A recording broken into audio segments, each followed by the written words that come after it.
Like, I don't understand, like, I'm back, so I can, talk about the marital stuff that happens in marriage, I'm sure people would love to hear about that stuff, I'm stressed. I mean, Christians love relationships, and besides the Father and the Son and Jesus and the church and us and the Father, man and woman coming together, leaving their parents' house and cleaving onto their significant other in worship. What's wrong with that? There's nothing wrong with that. Exactly. Anyways, hi guys. This is another episode of the Second Nature podcast. I believe this is like episode, I want to say 49. If it's not me, it looks like ARAMIDE is frozen. Yeah, she's frozen. She just messaged me saying that her wife froze, but I think she means Wi-Fi. So yeah, there is that. But yeah, we're just gonna continue on. If you're listening, this is Second Nature podcast. This is JIREH speaking, or JIREH. If you heard the first part of this snippet, you can tell that yes, I have indeed been married. Gotten married. It was a glorious wedding. My guest here, Manny SOG, or Emmanuel, was there. He can testify at the. It was fantastic. Yes. And if you weren't there, then it happens. I didn't invite everyone, guys, so it's okay. But it was a good time, in marriage. You can. I won't get into the ins and outs. Oh gosh.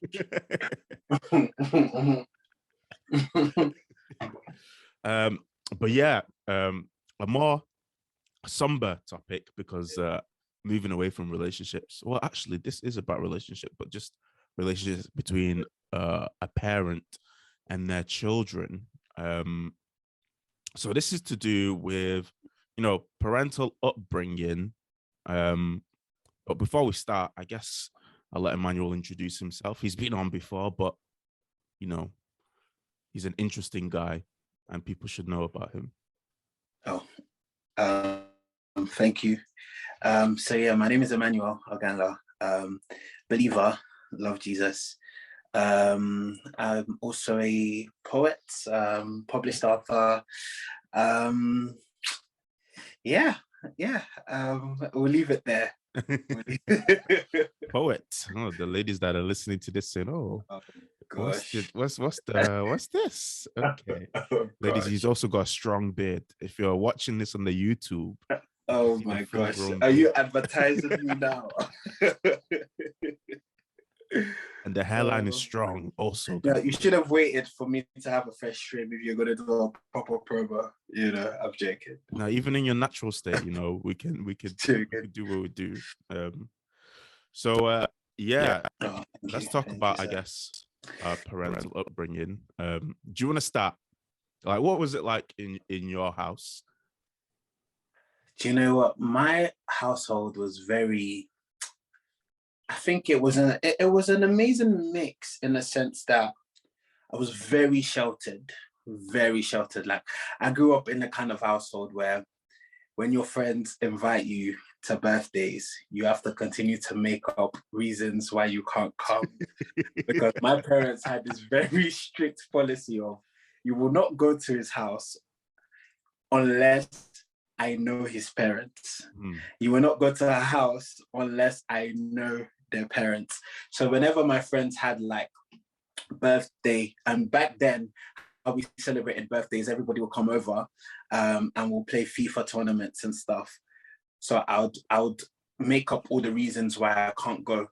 The balance though was that with that was well, me and my things, like whatever we wanted, station, if it's taught, whatever we wanted was provided. So we didn't feel like we're missing out much because we weren't going out.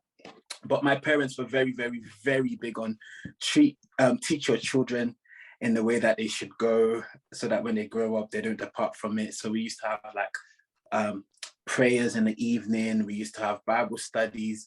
But it's interesting because as much as they meant well, and they're amazing parents, as much as they meant well, it was interesting because the effect it had on me, on my view of like Christianity, is it gave me a kind of legalistic mindset towards Christianity. It wasn't, I didn't really understand the whole relationship aspect of Christianity, and it wasn't until university that my genuine relationship with God. So it was very interesting growing up. But then there was also like a lot of, you know, provision. So that way I didn't have to, when my friends in college growing up would go into like doing like AC or fraud in order to be able to buy the latest belts and the best trainers. Whenever someone approached me and said, "Oh, have you got squares? Have you got card?" I'd be like, "No," because my parents raised me with the fear of the Lord, one, and two, it's like if I wanted and trainers, I'll just ask my mum, like, and she would genuinely just give it to me. So that was good. And I know that a lot of friends that went into that kind of lifestyle, that they wanted to do lifestyle from an early age, a lot of it was to do with the fact that their parents would just keep saying no. So yeah, so it's been good. But I would say what that shelter did though, when I finally left home, I deliberately wanted Manchester because I wanted to move as far away from home as I wanted to. And obviously I didn't get saved until like December of first year. So leading up to that, everything you restricted me to do from parents, or the club, or the party, or the weed, all of that stuff, I can testify. yeah. I was I'll there. be honest. Yeah, you were there. You was my housemate. You know, the alcohol, everything. So it was almost like I've been deprived. So now I'm just gonna let loose. So, but I would say ultimately what they did was amazing, because even in that, I couldn't completely stray away, because I was like, okay, this is how it is. But I need to at least find a church that I can go to every Sunday. And that's testament to, I guess, how they raised me. It wasn't perfect, but it set the stone for me to get to the point that I'm at now. So yeah, I'd say that's how it was for me growing up. Yeah. You know, as you were saying that, I was getting like PTSD, because when you said the birthday thing, I said, oh my gosh, that was my upbringing, you know? Like me and my brother would always have to make up every other excuse. Sometimes me and my brother would talk to each other and say, oh, so what can we say right now so that they'll leave us alone? They eventually stopped asking. They just stopped saying, oh, do you want to come? They stopped because they knew I would make up a reason. So they just stopped inviting me. Yeah. From like year 8, year 9, they stopped asking me to go places. They stopped asking me to come out on Friday night. It was even like when it came to like sports, I went to a sports school. So tell me why I wasn't allowed to go to like away games, because my mom's like, I don't know where you're going. I don't know the area. I don't know anyone there. I said, but mom, we've moved from the Netherlands. You wouldn't know anyone here. Like that's the problem. So so Aramide, how was your upbringing? Because you weren't raised in a Christian home. No, but that didn't have much of an impact on my upbringing. It was the norm, so it didn't feel weird. To you, it might be like you weren't born in a religious home, but to me, it was just my reality. So I kind of have like two different, I guess, takes on my childhood. At first, because my parents divorced when I was about 3 years old, so I've spent most of like age 3 to 10 years old living with my mum. And that was just normal. Like my mom was quite young, so like she had, we'd always go to parties, people, and it was like on the streets with the other kids. It was just like a normal childhood as one would like expect it to be. There just wasn't kind of like a religious presence in my house at all. And also, for example, my mum remarried, but she and her husband don't live together. So it's kind of like I've always just grown up with just my mum there and my brother, and that was just the norm. And then one fateful day, without knowing that it was going to happen, came from school, and 2 days later landed in the UK. And then I started living with my dad, who I'd not really lived with since I was about 3. And then I got to meet my stepmom. Met her in between those 2 days of coming to the UK. So it was like going from a very kind of single parent household to a double parent household, but in an entirely different country with entirely different people. But one thing that was different was that my dad was very hands-off, but my stepmom was very hands-on. And like, for example, we weren't allowed to go out. So when I say go out, like, I don't know what my friends' houses look like. You know, they were very much. I mean, yeah, we could definitely yeah, relate. you can attest to that. But I think my parents kind of went to the next level in terms of like, you never went to anyone's birthday gatherings. I had a phone till I think I was in year 10, but there was never any credit on it. My dad said it was for emergency purposes. So I could not text my friends outside of school whatsoever. They were against after school clubs. Their thing was like, oh, all the kids in this country are corrupt. All the people in this country are corrupt. So you go to school, you come home, and that's it. And that was just my childhood until I left for uni. And then obviously, because I was like, I want to experience things. I want to be able to buy my own clothes.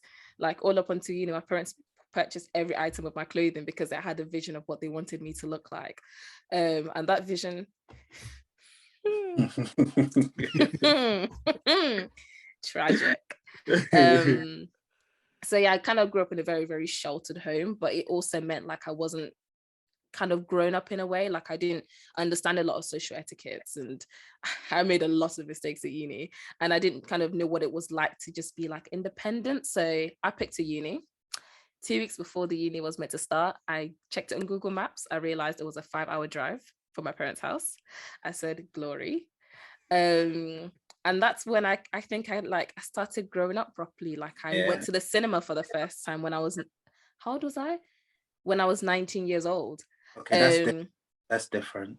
Yeah, like those like the little things that you would like experience, like maybe riding a bike or like playing in the park with your friends, or little things like that. I had to experience them, or actively pursue them and experience them as an adult. Like till this day, I can't tell you that I've played like video games, but I don't now feel the inclination to, because any drive I had, it was killed years ago. So yeah, my childhood was very, very different. It's very sheltered. And I just had to learn to just grow up. Yeah. No, I feel like I'm in the in-between of you both. I can relate to Emmanuel's experience. I can also relate to yours, Aramide. But then in the opposite sense, because I had like an older brother who was very, as my mom would say, naughty, very naughty. He kind of rubbed off on me and my younger brother. So like we would try to do the things that we weren't allowed to do in the house. But like Emmanuel, when I went to uni, anything that I was not allowed to do publicly to my mom, I did everything. I said, I will. Today, it's enjoyment. I will enjoy myself. They will see today. They will see. And when they meet me again to come and pick me up, I said, hi, mom. Hi, dad.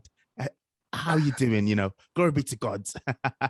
Yeah. Oh, gosh. Nah. You know what my parents tried? They told me, they were like, because my parents are very strict. And if you know, when I say strict, I don't mean like slightly strict. I mean, they were very strict Africans. And they were like, one day, you just come to your students' accommodation. And if we don't find you there, ARAMIDE, let me tell you now, for the entirety of foundation year, I did not leave my house once. Like I did not leave my house at night at all. Wow. At all. I did not go to the club. Nothing. Nothing. I was like, they'll come one day and they'll just find me gallivanting in the streets. I even remember one time I went on a date with a guy and I was like, if this man kills me, they will find my body in this location that's not my accommodation. And I was more scared of them finding my body elsewhere than the fact that this person can just kidnap me. Let me tell you now, they came to uni twice, to drop me off and then graduation. When I clocked that these people are not gonna get, it's a scare tactic. Let me tell you, after foundation year, it rubbed off because I was like, I must party, I must check my ASS in the club, I must drink. I didn't do drugs. I must drink. I must enjoy. I must travel to city to city. That's where we differ, because Because with me, it was the reason why I chose Manchester. I said this already, but I'll say it again. The reason I chose Manchester is I wanted to get as far away as possible. And now this is the thing with me. It was so bad because prior, I'd say whilst I was growing up, I went clubbing only once, whilst I was in my before university, only once. But then I never drank, I never did anything. So, but when you've been suppressed and it's now, let me out. Spread your wings. I got to university. We thank God for salvation now. We thank God for the grace of God. But imagine not doing anything your whole life and you get to university. The first day you've gotten to university, there's been only one night, just one night. You wake up the next night. It's your second day that you got there and you smoke weed for the first time. No, I wasn't even there. This is even before I arrived. This was before you arrived. My parents didn't even want me to. They didn't let me come for freshers. They took me to uni on the first day of uni, as in on the Monday. Oh. No freshers. On day one, I was late to my first lecture because that's when we got to Huddersfield. They said, but the first week you're not learning anything. You can stay in this house.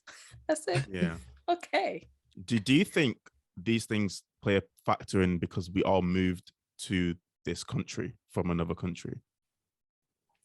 I think so, because growing up, because I came here when I was 8 years old. So I was born in Nigeria.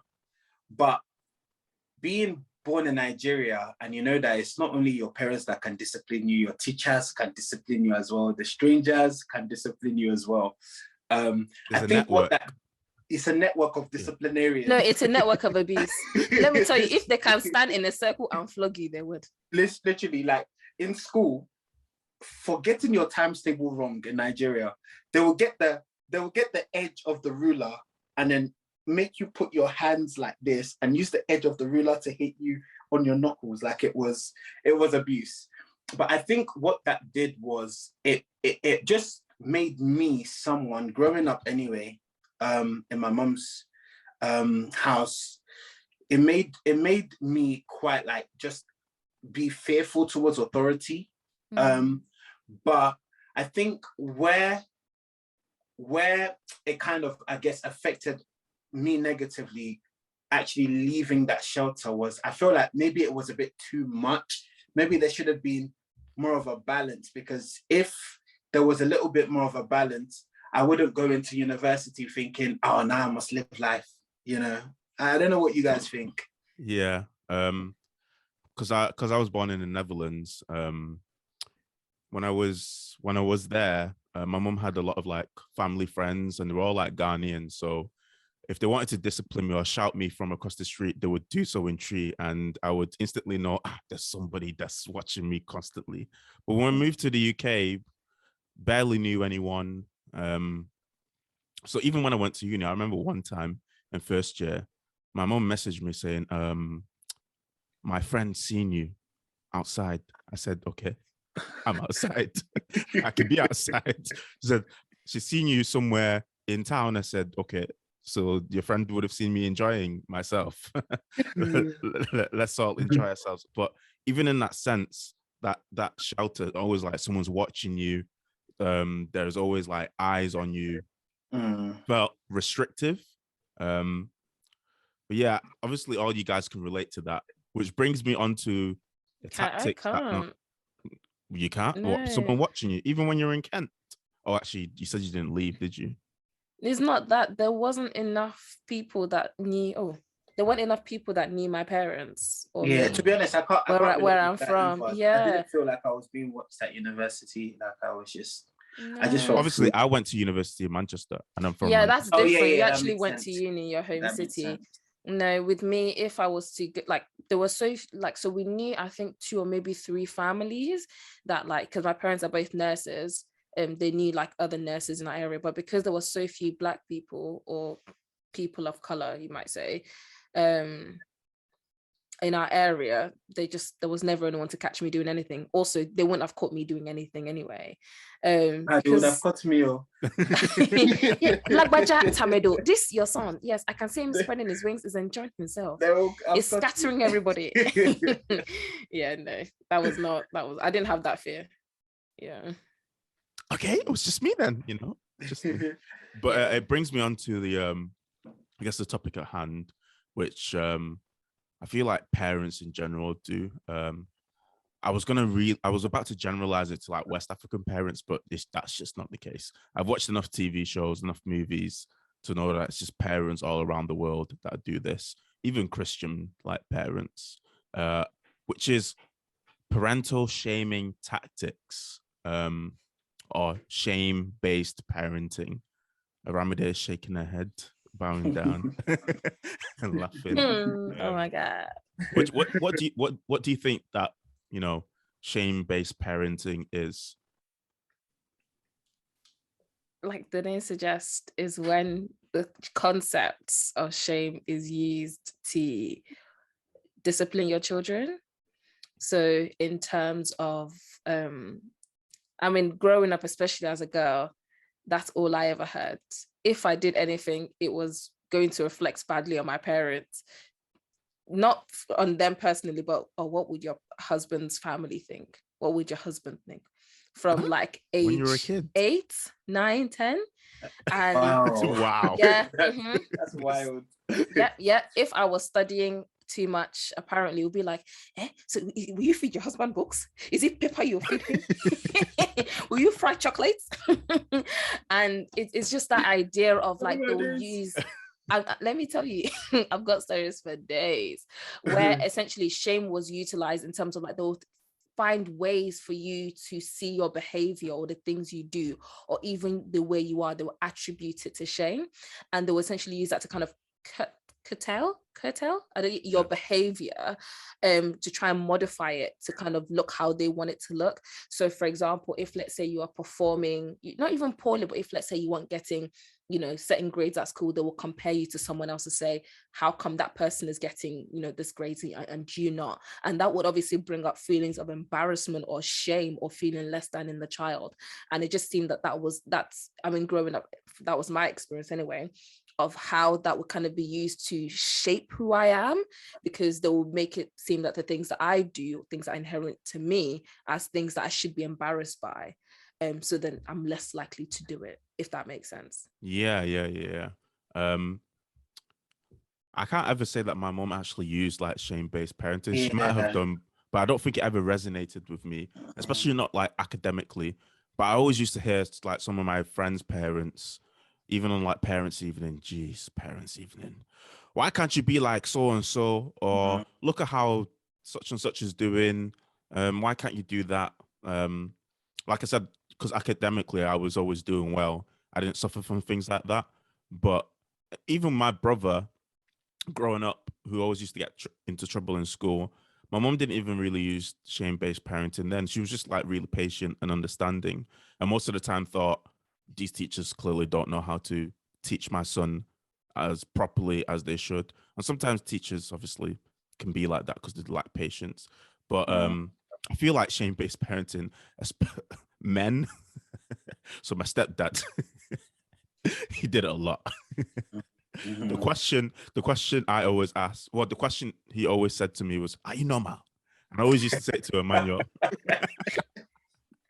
That brings back so much memories.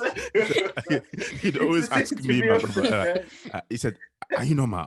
I don't think you're normal. Are you normal? Just when kids are acting like kids. And when an adult says that, especially when your guardian says that, you think, oh, what am I doing? Am I weird? Am I strange? Like, what's going on? Let me just, be prim and proper and really try to stay within the confines of the line. But that also stops a child from developing in the way that they should develop, or even developing their own personalities. But yeah, are you normal? I think for me as well, I can relate to you in the sense that I don't think my parents did that much. Thinking about it, it's quite, but I know that it's a common theme where why can't you be like this boy? Why can't you be like this girl? This, that. But I can't say that I could relate to them kind of parenting me like that. And I think it might be due to the fact that again, myself and my siblings, we were good. We were actually like, we didn't cause them. We were too afraid. Like there was too much. No, it's said, like, I'm locked up. Yeah, we loved them, but there was a fear. There was an actual like fear, there as well. So I guess that helped us. I know everyone here must have heard, what will people think? What will people say? Oh yeah, that's another one. So the thing is, what my dad always used to say, and my mom is always like, remember the child of who you are, because they're pastors as well. Both of them are pastors. They're like, a good name is better than silver and gold. Remember that, this name that you have, it's not just you.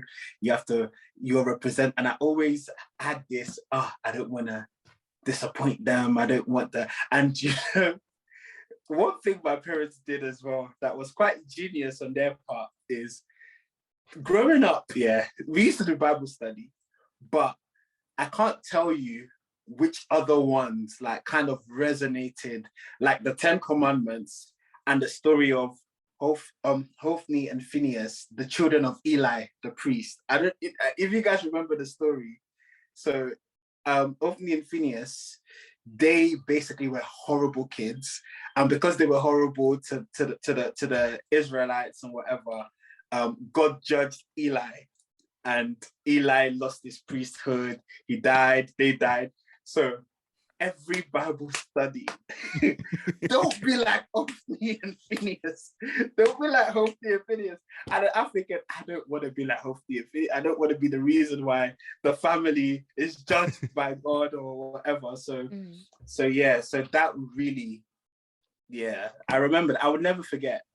Even today, I remember the studies that they taught me regarding my siblings, regarding Phineas and Hophni and whatnot. So yeah, I would actually say that I think what your parents did, I think that can actually be empowering, in the sense of like them actually reminding you of like who you are, the grace upon your life, and like the family you come from. I think that can be an empowering thing. I wouldn't say that's kind of like them shaming you. But obviously each child would take it to it differently, and I think each parent will have a different approach, and it's actually good for, like, I like what your parents did in terms of like they kind of pointed you to the word of God, because that has the ability to actually ground you and like keep you stable more than their words more than their words ever could. I think maybe it's just in the environments that I grew up in.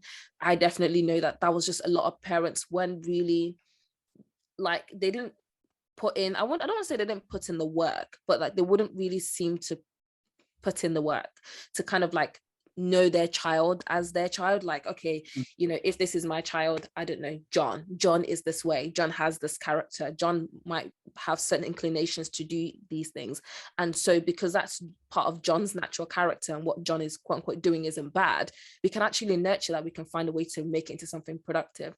But I think like they sometimes do have this cookie cutter idea of what a child is meant to be, right? So a child is meant to, essentially big up their parents by getting good grades, big up their parents by getting married, big up their parents by getting a good job, big up their parents by having lots of kids, right?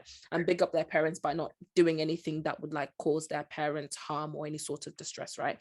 And so that's their idea of parent. Like that's what, to them, if they've nurtured their child to look a certain way, to talk a certain way, to behave a certain way, they can then kind of lean back and be rest assured that they've done their parenting right.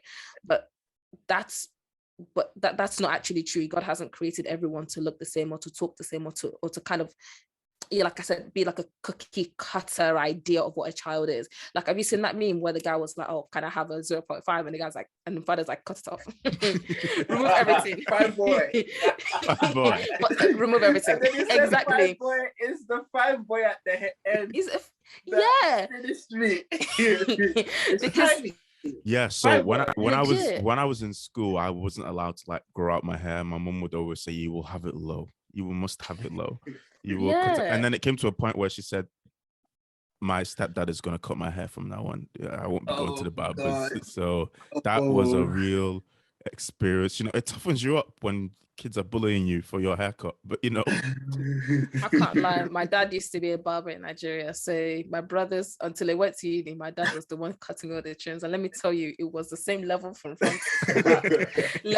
Whenever I see my little brother, like when my brother went home, I think some time ago, he took my little brother out to the barbers because he was like, you need to experience something that's not, you know, the floor and dad just raking a clipper over your scalp, right? yeah, But yeah, just going. I don't know why they cut the hair like there's some force in it. There's a I must. It's like they're I tilling must. the ground. Yeah, Yeah. literally. But yeah, so I think, you know, in this idea of like, you know, if you think of a young African or black boy, whatever a perfect child looks like in your culture, they're typically bald. They typically have their, you know, they dress smartly and they go to school and they come back home and they say, yes, man, yes, sir. And that's kind of the idea of like a good, palatable human being that can be representative of their parents. But I think because obviously no one is like that. Everyone has their own personality, everyone has their own nuances. And I think some parents don't know how to handle that. So what do? They then compare you to someone else. They then say, oh, if you behave in a certain way, it will look badly on us. And I think that kind of fear of them being judged by other people is what drives them to essentially try to shape their child into someone that their society will accept. And obviously that stems from a place of fear. And different parents will manifest it in different ways, and especially if you frustrated your parents, and then they'll be like, why are you not like this? Why are you not like that? You disgrace us, you do this. But I can personally say that that was just what was used in terms of like, you will embarrass me. It's not me that you'll kill. So do you This think is that what people will like, say. Yeah. do you think like shaming is used as like a relief for parents, you know, parental frustration? Yeah, I think it's like sometimes it's like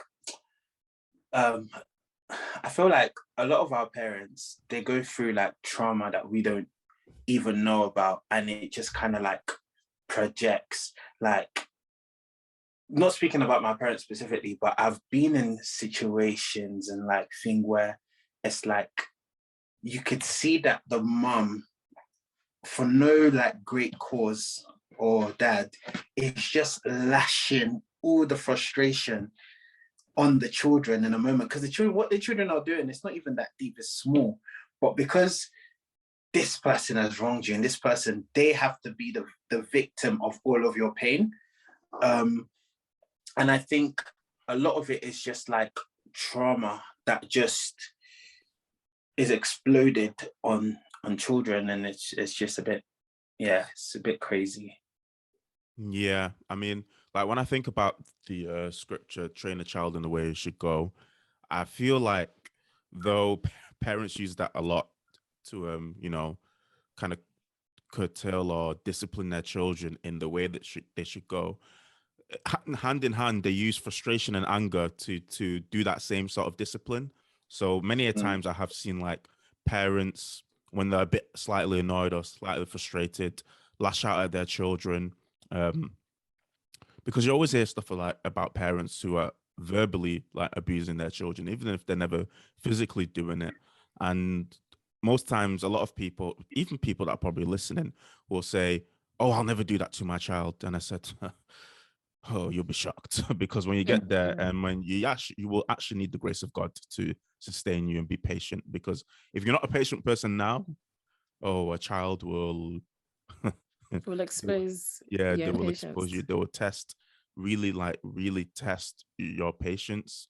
And oh, I forgot what I was gonna say. I forgot what I was gonna say. It was something to do with jealousy. Because even in regards to like frustrations, yes. Do you think that some parents are like jealous of their kids? Yep. It's crazy to think about it, but actually, you said yes with so much vim. So let's allow you to explain why. Because I have to think about it. You know what? I think God bless the adult that I've had in my life, because it's the grace of God that will sustain them. And but I think it gives me a certain type of perspective that not everyone will have, because I think oftentimes growing up, I always heard this Okay, let me go back. You know the video where that guy pranked his dad and said, "Oh, I got this girl pregnant," and then pregnant. 16.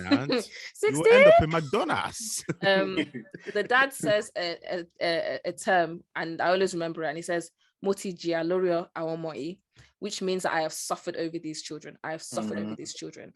And oftentimes a lot of parents will say, "I've suffered over you." And so because of the suffering I've done, you know, that even my parents didn't do for me, you now have these opportunities. You can come to a country where there's free education. You can go to university. You know, you're not worrying about strikes. You know, the strikes we get in the UK, 3-day, 4-day strikes, they're different from the 3 months, 5 months, 1 year strikes some universities go for all over the world. And so essentially they obviously have suffered and worked really hard, right? You know, they've put their whole life on hold and they've done backbreaking work so that their children can have, you know, a better life. But sometimes the parents will try to live vicariously through their children, right? So it's kind Project of like Mbappe. Yes, yeah, that one. Yeah, you coming at the women, you kicking ball. No, not on my watch. So someone can now be beefing you on Twitter saying you're not kicking it properly. Kolowok. It cannot work in my household. But sometimes because obviously they've you know, essentially given their children this certain environment to prosper, they can sometimes then project what their idea of success is over their children, right? So for example, all of my friends know this. My dad wants me to do nursing. See, before uni, during uni, even on graduation, he said, "Aramide, go and do a lucrative course, go and do nursing." 2 months ago, go and do nursing. If I call him right now, he'll say, "Aramide, go and do nursing." Why? Because that's his idea of like a future-proof job that would never leave me to stress. But the fact that I'm doing something entirely different will give me a lot of anxiety, right? Because it's not what his idea of success looks like. And because those parents have obviously put you in a certain position for you to grow and flourish, if you're not adhering to that idea of success, it upsets them. So what they sometimes do is they want you to live their dream and their idea of success. They want to live it through your life. And I think that can create this weird jealousy dynamic because you're not toiling as hard. You're not, for example, how many of our parents actually go on holidays? Not when they go to Nigeria or Ghana or back to their home country to go and build land and give money to relatives. How many of them actually enjoy the fruits of their labor? Very few do. And I think sometimes when they see their children enjoying certain things that they're not able to enjoy, or their children not coming back to like grovel and beg and thank them for it, it can kind of create this weird resentment dynamic. I don't know if only I've kind of seen that, but I think sometimes, yes, because I want to live through you so badly. And if you're not adhering to that, that can cause a lot of friction. Yeah, I think I've been blessed with really good parents though, to be honest, because it's like I could see how that has been like a battle, but they've had to like, especially my dad, he's had to kind of like take it's her life, it's his life approach, because his thing was he didn't have a chance towards like education. So it's like my children, all of them must go through education, because I never received the opportunity, but they did. But then we realized what university is like. University now, if you're not going to be doctor and you're not studying medicine, if you're not going to be lawyer and do law school, if you're going to end, like with me, for instance, I've not used my university degree for one day since I graduated in 2017. And where I'm going, like career-wise, I'm never going to need my university degree. I know that for a fact. You know, there's a whole specialist course that I'm doing now for the field, but university was never I didn't need to go for that. But parents don't understand that. It's like, I didn't go uni, you must go uni, because I didn't get to do it. I didn't have the opportunity and I would have loved to. So you have the opportunity. I'm going to make sure that you go. Like my sister, she's a very much business woman, very much musician, artist. That's what she wants to do. So she didn't see the need for it. So there was like a back and forth. But when it came down to it, my parents had to be like, well, it's your life. This is what and they know that genuinely she's not sitting around, like she's working, she's on her. So they allow her to kind of like live her life because it's her life. But you could see that conflict. You could see that it was difficult too. So I can relate with it to some extent, but there are some parents that are like, no, you must go, you must do it. I didn't get to do it if I was in your shoes, but we don't have if I the was in your same life. shoes. And I feel like this space that we're talking about right now, and the people that are listening, many of us are, by God's grace, many of us are going to be parents one day. Amen. Many of us are going to have kids. So it's important that we actually start talking about, because we don't want to repeat, I guess, the cycles, and we want to be gracious with our parents. Hey guys, yeah, we had some technical difficulties. Yeah. Yeah. So if you're listening to this, you're thinking, oh yeah, well, Emmanuel was talking about his sister. This was a really good segment that he's talking about. His parents are really supportive of his younger sister, in adult life and whatnot. You wanted to hear more. We're sorry, Psych. we apologize. Yeah. Zoom is not our friend. We definitely need to get back into like in-person recording, because losing audio files is painful. It's very painful. And can I say that yeah. was honestly one of my favorite episodes. Oh yeah, like it was legitly, it was so good. Yeah, it was really, really good and really, really fun. So it's kind of like a shame that you guys don't really get to hear all of it in its entirety. But you live and you learn. If you want to listen to, or if you want to find out what was said, I guess you can ask us, and we can kind of, if we remember, we'll off the top of our head say what we can say. But that kind of leads us into the part that we were going to talk about that wasn't in the original recording, because like you said, Zoom did us dirty. Yeah, it was about adulthood, shame-based parenting and how that leads into adulthood. More in relation to like how that manifests. Yeah. The English is not Englishing. Yeah, how that manifests. So most of the time, people get shamed a lot by their parents, or who suffer from comparison, either become like hypercritical of others or of themselves. And I see it a lot in people. Sometimes that, like ARAMIDE mentioned earlier, I actually don't know if that's in the original recording, but she did mention that some people become really overcompetent, but that's not because of their ability. That's because they're trying to prove or seek constant validation. Yeah. So what's your thoughts on that? No, definitely. Have you ever called me that on the podcast before? No. No, yeah. If you're listening, don't do it. Don't take after JIREH. If you call me that in person, I won't answer you. Whilst creating a nice, loving, atmosphere, just don't ever call me that. Yeah, no, definitely. I think if growing up, if you've not really been, oh yeah, this is the point that Emmanuel made that really stood out to me, was if, let's say, shame has been utilized in disciplining you and in in parenting you, oftentimes people will feel this pressure to just do more to impress their parents, so that they're no longer victims of whatever abuse that they're getting, essentially. And that can sometimes mean that as they grow up, they're unable to see their self-worth outside of just works, outside of just, can I be loved for being me, rather than just the things that I do, rather than just the things that I bring to the table. Yeah. And that is so different from like what the gospel is about, right? In terms of like, God sees us as we are and he loves us the same. Obviously we have the Spirit of the Lord, so we can do the things that please him, and God has created the institution of marriage for kids to be born into the marriages where the husband and wife are meant to emulate Christ, where they love each other regardless, right? Where the woman submits to her husband and the man loves his wife unconditionally. And that's the type of like structure that God has created, and that's where is meant to essentially like replicate like the love that the Father has for us, where it's unconditional. But then if you're growing up and if all you receive is conditional love, you'll struggle to actually accept the fact that people can love you. Sorry, it's not the Omarion variant. Don't The worry. Ojuelegba. I saw someone called it the Ojuelegba variant. I said no. I said we need to stop.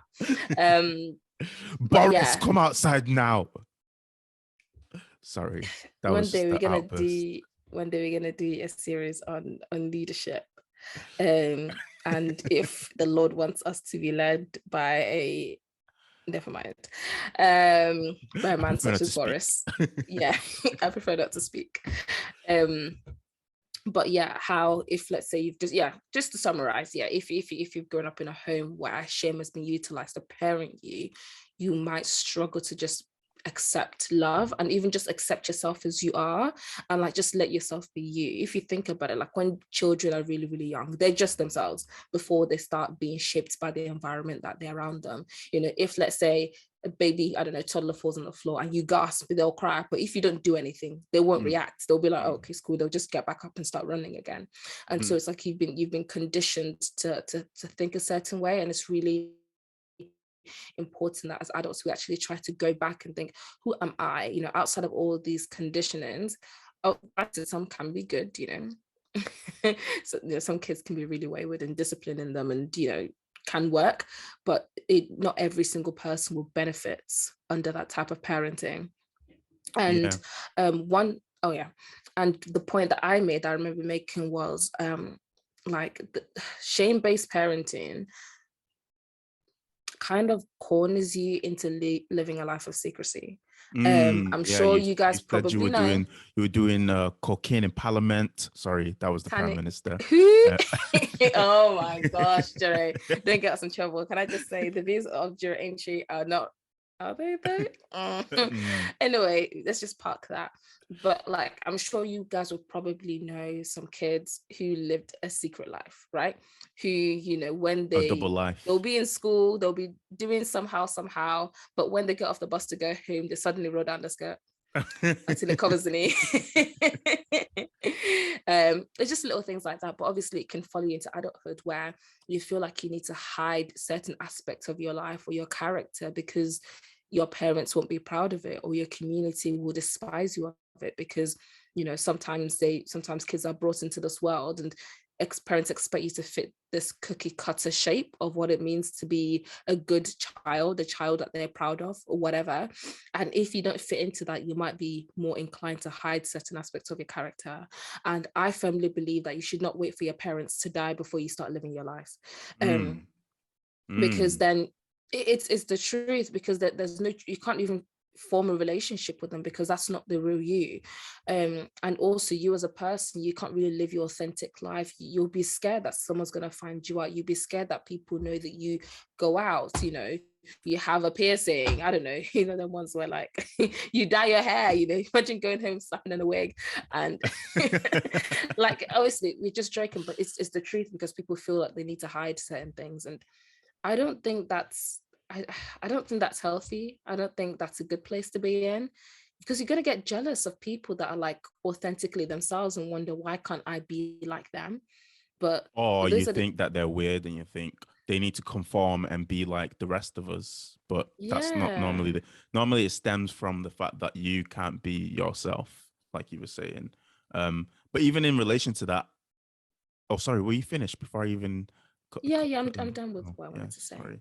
You know, we don't want to interrupt Black women over here, so you know. That is not true. That is a lie. So you decided to come on Beyonce's internet to lie. Interesting. Whose internet? God forbid, it's Boris Johnson's internet, clearly. Yeah, like the other thing that goes hand in hand with that, with the secrecy, is the grace. They don't give themselves the grace to make mistakes, like at all. Wow. Man, children are allowed to make mistakes, but obviously in shame-based parenting, when children make a mistake, it's a big error. When you fail, doesn't that make sense though? Like that makes no sense. Like literally, they're new humans that have entered this earth. They don't understand social etiquette. They won't understand. Like, I think children are like the purest form of humans. My coworker was telling me about how her daughter came home and she was like, "Oh yeah, this girl was crying," and her mom was like, "Why?" She was like, "I threw a plate at her." And I'm like, to me, I'm like, well, yeah, how can you come home and tell your parent, oh, someone is crying, and then they ask you why, you then confess to the crime just so quickly and easily. And I'm like, that's because they're kids. That's because they don't know any better. But like, some people, you don't let their children make one mistake. It's perfection from the beginning to the end. And that's not real. Yeah, and that breeds like perfection in people, where they can't decide what they want to do. That in the fact that they can't decide what they want to do because they're suffering from analysis paralysis, because they just want things to be perfect, but also in the fact that they sometimes can also be headstrong and they don't listen to reason or change and anything like that. And people might be listening to this and think, oh, that's just minor, but it's really the things that stem from your upbringing that manifests into when you're an adult. I mean, if the Bible talks about train a child up in the way he should go so that he will not depart from it, it means that the formative years of when you're a child are really, really important. Now, this is not to say, if you're listening to this, I must go to my mom and dad and say, go. I won't even say what I was going to say, but go away. I won't be listening to you anymore. I'm an adult now. That's not what we're saying. Obviously, you still respect your parents. Obeying your parents is obviously something in the Bible normally attributes to children. When they mean children, they mean like people of young age. But especially if you don't live at home anymore, it's still wise to be respectful to your parents, because I believe in the earlier recording, it did say, I think Emmanuel and ARAMIDE did say that, our parents go through traumas that we just don't know about, and they're dealing with that. And they're human, in the same way that people who have shame-based parenting that manifests into adulthood, where it talks about where they say they don't give themselves grace to afford mistakes. Our parents make mistakes, so they're human. Or guardian. Everyone lives under different everybody makes mistakes. Yeah, everybody has that day. That's what Hannah Montana said. In Miley Cyrus 13:1, it talks about everybody makes mistakes. So this is blasphemy. No, JIREH. God forgive me. This is what we're not gonna do. This is what we are not going to do. Okay, so where JIREH ended, I will just pick up. I'll put a full stop there.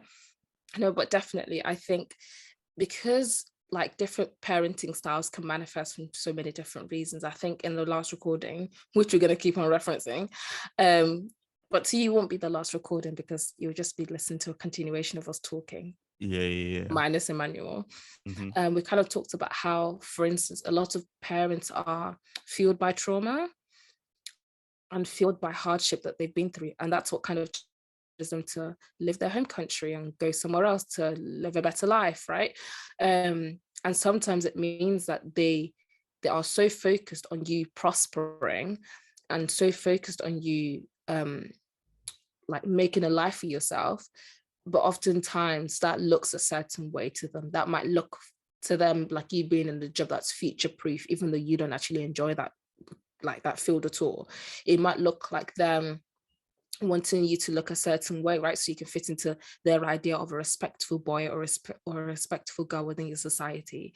That may look like them training you really, really young, especially in my case, like to serve your husband, because they're like in their idea, in their kind of mindset, that's like you need to fulfill that to kind of be like a good member of society. So we need to make sure that you're prepared so that you don't fall behind. And so if you see it from that perspective, you realize a lot of it is them just trying to make sure that you don't go through the things that they went through. But not everyone will thrive in those environments. Some people, you need to they like fire and stress. That's what keeps them going. They like negative reinforcement. Do they like it, or are they conditioned by it? I want problems. Actually, I don't know if they like it, whether they've just been conditioned to kind of respond better to negative reinforcement, right? But also some people just then do not thrive in that environment because God has not made them to thrive, under negative reinforcement. And so you might be like, well, I've gone through this and it's made me a stronger person. But some people are, because of that, they're now given thousands of pounds to therapists to undo what their parents did. And so I think it's important to understand that where our parents are coming from, and then kind of giving yourself the grace if you're struggling with the repercussions of their actions or their lack of action. Yeah, that was really good. Like I said, our parents don't know it all, and they do make mistakes. And I'm not gonna lie, probably when we become parents, by God's grace, we're also going to make mistakes, but it's the patience that is needed to really like persevere and continue on when raising a child, because it's not easy. I'm sure anyone who is our age that has children will probably testify that it's not easy. So it's a bit, yeah. I don't know.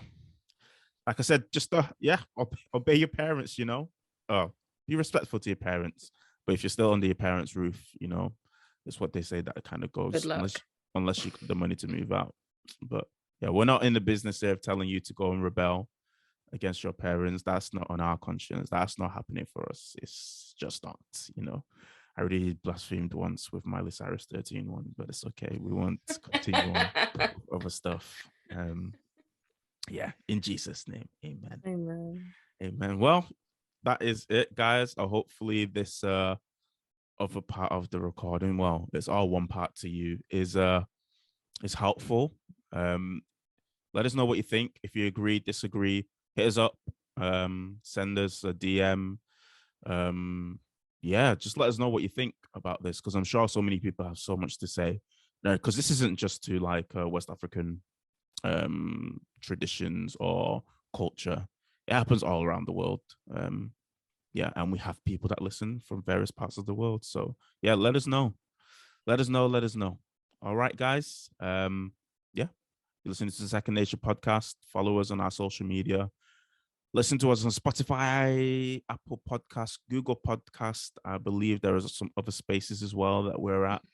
We're on Instagram, we're on YouTube, where you'll see the visuals and you'll realize that we're wearing 2 different sets of clothing. Yeah. I really thought about wearing the same thing again for continuity, but it's just not. I wear one thing once and it's in the laundry basket. Yeah. I wasn't gonna fish it out. Yeah, I thought this is not happening. But yeah. Have a blessed week, guys, and stay safe. Especially with the Omarion variant around. Stay safe. JIREH. Bye. Bye.